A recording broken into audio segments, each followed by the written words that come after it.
देखिए, शिलान्यास ही नहीं कर रहे हैं, अनावरण भी कर रहे हैं। आज जो है आज लोक निर्माण विभाग के माध्यम से कुल विशेष मरम्मत कार्य 18 कार्य रहे हैं और इसकी लंबाई 25.65 किलोमीटर रही है। इसकी लागत 376.92 लाख है। नवाड के 3 नए कार्य हैं जिसकी लंबाई 3 किलोमीटर है, सभी 1-1 किलोमीटर के हैं।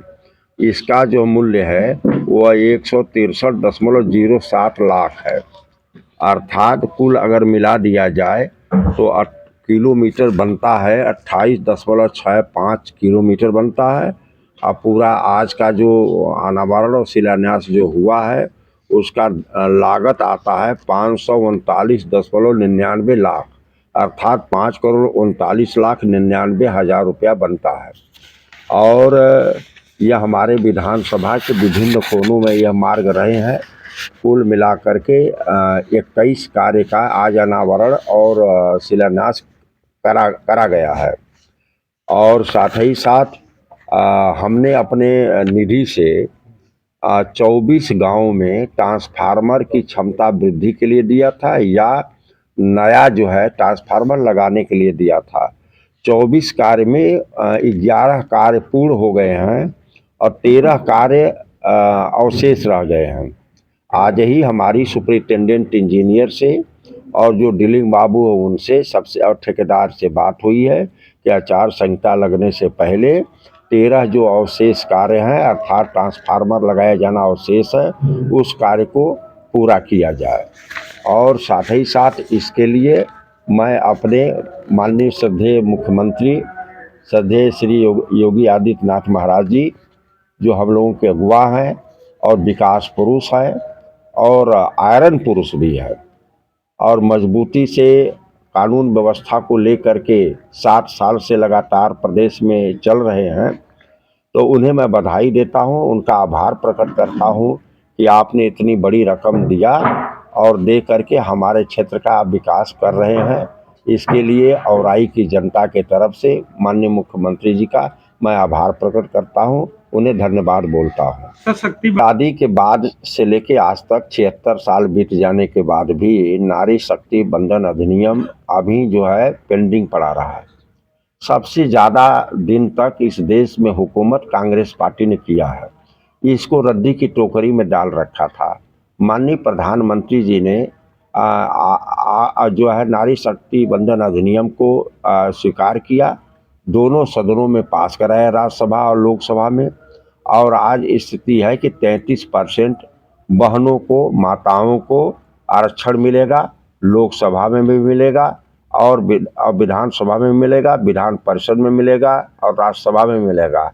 और उसी के पैटर्न पर आपने देखा होगा कि जो लोकसभा के उम्मीदवार घोषित हुए हैं महिलाओं की संख्या बीजेपी ने ज़्यादा उतारा है, क्योंकि हम जो है उनकी भागीदारी बिना आरक्षण लागू किए ही देना चाहते हैं।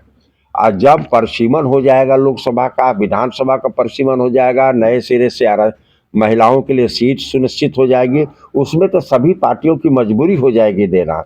लेकिन अभी लागू जब तक नहीं हुआ है उससे पहले ही हमारी पार्टी माताओं को बहनों को आगे करके और राजनीति में ला रही है ताकि वो अपने समाज की लड़ाई लड़ सके।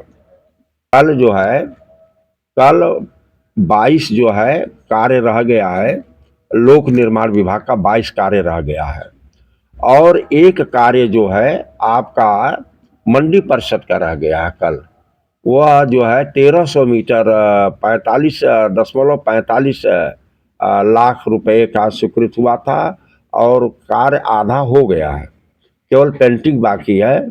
फिर भी हम उसको शिलान्यास कर रहे हैं, अनावरण नहीं कर सकते नियमानुसार। विधायक जी जिस तरह देखिए बार का तो यही रुझान है, जहां भी हम जा रहे हैं सब लोग यही कह रहे हैं कि अब की बार 400 पार, अब की बार मोदी सरकार, बार बार मोदी सरकार और हम हैं मोदी के परिवार, यही आवाज निकल रही है। और हम लोग ये विश्वास दिलाते हैं, अपने नेतृत्व को भी विश्वास मजबूती के साथ दिलाते हैं।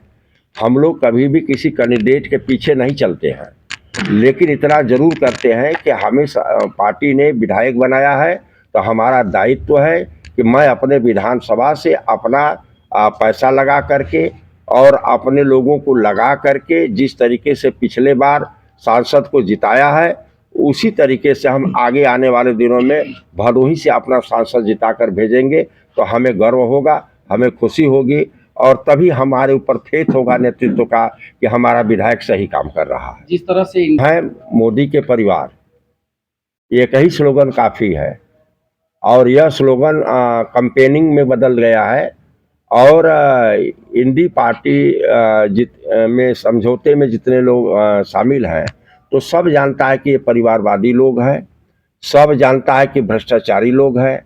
कांग्रेस भ्रष्टाचार की जननी रही है, यह पूरे देश को पता है और जितने भ्रष्ट लोग हैं सब लोग जब सहदुख धर्मी और सहदुख भोगी विचारधारा के लोग एक हो जाते हैं। लेकिन बाढ़ जब आती है तो पेड़ पर सभी जानवर चले जाते हैं, उस पर नेवला भी चढ़ता है, चूहा भी चढ़ता है, सांप भी चढ़ता है, बिच्छू भी, गोजर भी, सब चढ़ते हैं, विभिन्न नेचर के चढ़ जाते हैं। लेकिन जब बाढ़ हट जाती है तो सभी अपने अपने नेचर के अनुसार एक दूसरे के ऊपर हमला करने लगते हैं। केजरीवाल ही कहते रहे कि किसी के ऊपर केवल चार्जशीट दाखिल हो गई, अपराध बोध हो गया तो ऐसे लोगों को तुरंत जो है रिजाइन दे देना चाहिए। लेकिन केजरीवाल के ऊपर कितना आरोप लग गया, उन्होंने रिजाइन नहीं दिया और सम्मन के अनुसार कार्रवाई नहीं कर रहे हैं, ईडी के सामने नहीं जा रहे, ईडी को कोर्ट में जाना पड़ रहा है। इसी तरह से आप देखेंगे कि चाहे अब्दुल्ला परिवार हो, चाहे यादव परिवार उत्तर प्रदेश हो, यादव परिवार जो है बिहार हो या दीदी ममता दीदी हो पश्चिम बंगाल में, और चाहे कांग्रेस हो, जो लोगों को भी नोटिस गई है सारे लोग इकट्ठे हुए हैं, उसमें बिना नोटिस वाली एक को नहीं है। तो इसलिए मोदी जी का कुछ नहीं बिगाड़ सकते हैं लोग।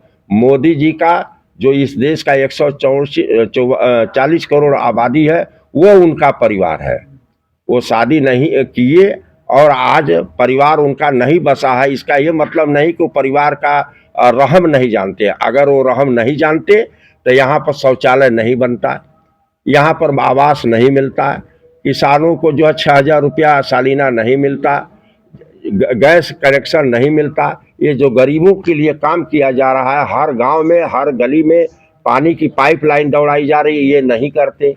जिसके पास परिवार नहीं रहेगा क्यों करेगा? तो वह देश के लोगों को परिवार मानते हैं, इसलिए ये समाज के लिए कर रहे हैं और उन्होंने अपना जीवन समर्पित किया है देश के लिए। प्रधानमंत्री जी ने, प्रधानमंत्री जी को दिखाने वाला कोई नहीं है, वह आज वर्ल्ड फेम के लीडर हैं।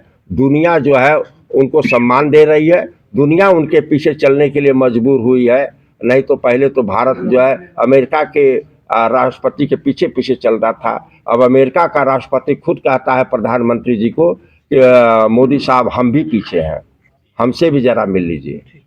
धन्यवाद।